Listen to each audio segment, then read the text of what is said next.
It was around a week ago when I made my most recent VR impulse buy, and over this past week I have been justifying over and over again why this impulse buy was 100% worth it. Because as of making this video, I have probably clocked around 20 plus continuous hours of non-stop dungeon crawling in this game, and I have yet to have even got slightly bored yet. Each playthrough has been better than the last, as each failure that I have achieved has helped me go further and further and further into the game, ultimately reaching the point where I have currently. And after the amount of games and experience that I have had in this game, I think that I am fully qualified to give you a professional, non-biased opinion of this game. This whole video is basically my opinion on this game after about 20 different experiences going through the dungeon and at least 20 hours of continuous gameplay. With all of that out of the way, let's get right into it.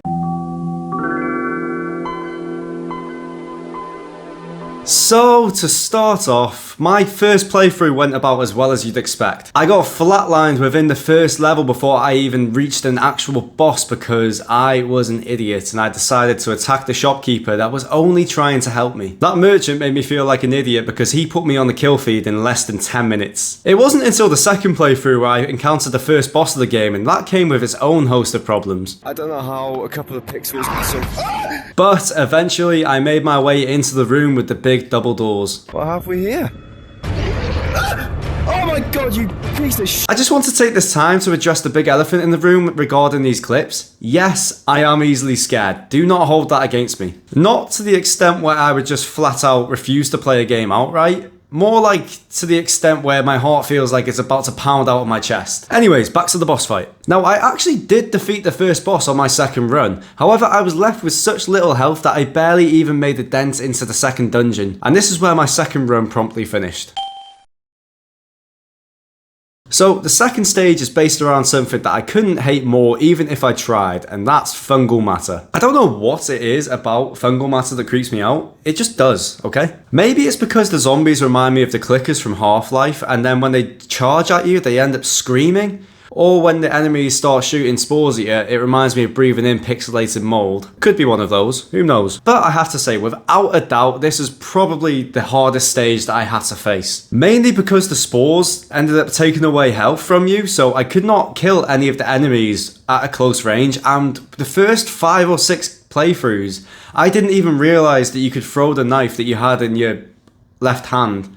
I just thought it was a mini dagger for when your sword wasn't doing it right. So the first 5 or 6 runs were basically ending at this point because I had to kill all the enemies at close range, unfortunately. But when I did find out that you could throw the knife, I did stop taking unnecessary damage from close-up spores. Speaking of unnecessary damage, that is another talking point all on its own.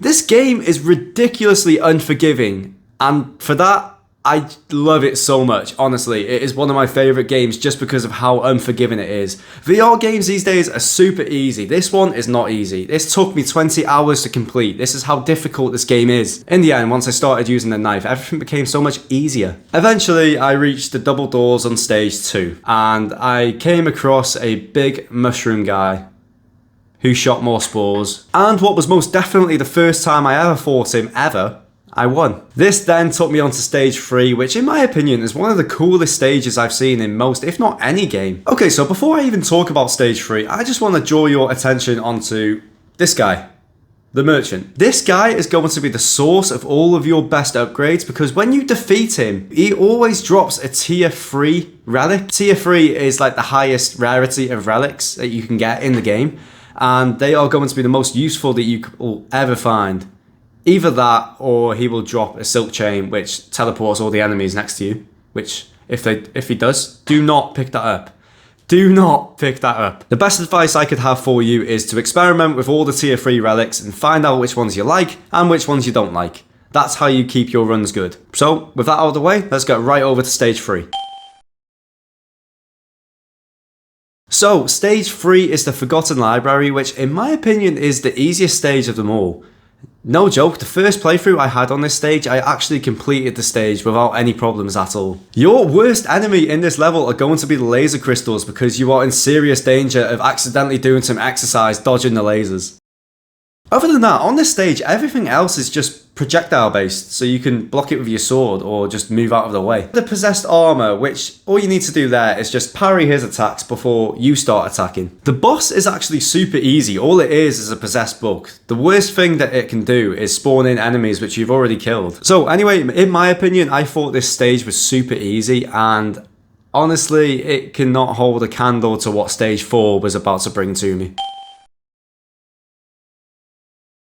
So stage 4 is the luminous mines. Luminous mines. Luminous mines.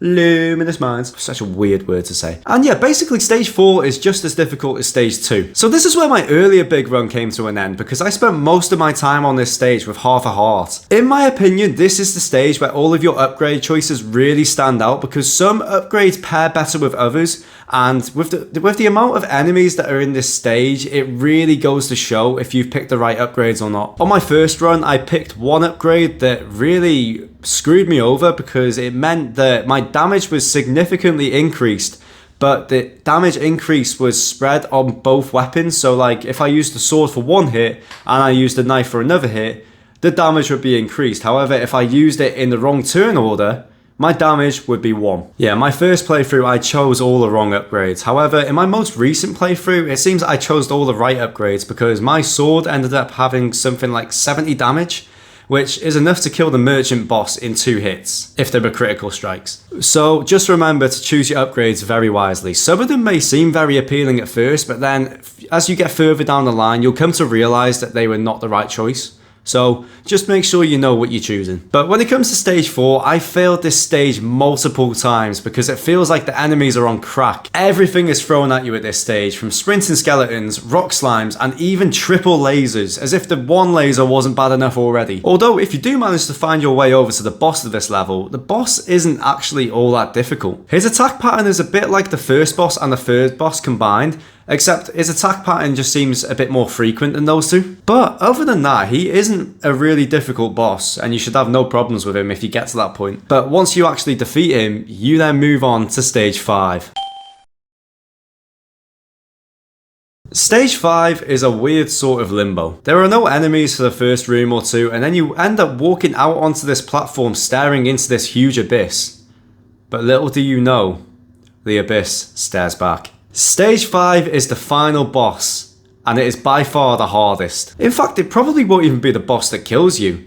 It'll be when the boss teleports you into a room full of charging skulls. Only then will you be killed. It will be likely that the charging skulls will peck away at your health piece by piece as you're in these little rooms. Once you finish defeating all the charged skulls, once you get back onto the platform, the boss will probably finish you off with a laser strike. If you somehow manage to survive the laser strike and damage him even further, he will then teleport you into a second room full of charged skulls. If you manage to escape that room, the boss himself will end up charging at you. If you carry on damaging him after this, you will then beat his third stage, which is the final stage. You have successfully defeated the boss. You have completed the ancient dungeon, and as a reward, you are given a note. So, what does this mean now?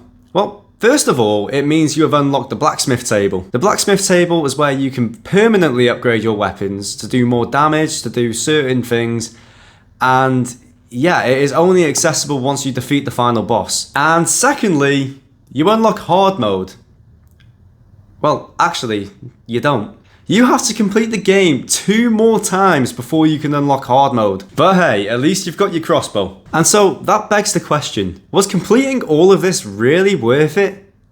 Not really. Or at least the reward wasn't worth it. The experience itself is one of the best VR experiences I have ever had, and I have been playing VR for over 6 years. And despite the fact that I've played it over 20 times by now, I could easily see myself playing this another 20 times in the near future. Especially because I've seen that on the Discord there are modding capabilities for this game, and if you've been on this channel long enough, you'll know how I feel about modding. As of making this video, I have only completed this game 1 time. However, I do intend on completing it a bunch more times, as well as catching up on some of the lore it is to do with this game. However, for now, I'm just enjoying myself, man. I'm just enjoying myself. It's just a really peaceful, really good game to play. About halfway through this journey, I actually unlocked the crossbow and dagger. However, I stuck with the sword and the knife because the combo just works better for me. However, your combo may vary. So that is all I have to say about this game in this current time. If you have any experiences that are to do with this game, feel free to leave it in the comments or even tag me over on TikTok in your videos. I would love to see them. If you have enjoyed this video, then it would be highly appreciated if you were able to leave a like. If you enjoy the videos that I do create, then it would mean a lot to me if you were to subscribe. That's all from me today. Thank you so much for watching, and I'll see you in another video.